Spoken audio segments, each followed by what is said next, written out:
The Department of Agriculture is helping remove the Partula snails from under the Ylig Bridge, the path that the dump trucks will be using to the new southern landfill.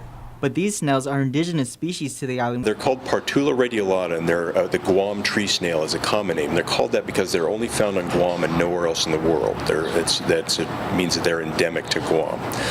It's something it's very important culturally for people to know there's something that lives here that's not found anywhere else in the world.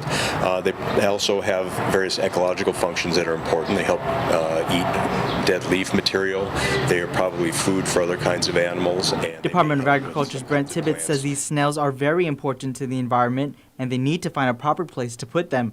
Tibbetts says this isn't the first time they've come across this problem. Some of those snails have been moved to captive holding facilities. Some of them have been moved to other areas on Guam that had existing colonies of snails already.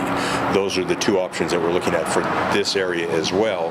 Preferably would be move them to a nearby area that has an existing colony. If that doesn't work out, then we'll move them to a captive held facility until a suitable site can be found to move them to. As for the time frame of how long it will take the department to finish the mitigation process, Tibbetts says it's still unknown. Department of Agriculture is the agency that will ultimately approve the plan for mitigation. Once that's approved, the relocating of the snails should just take a couple of days.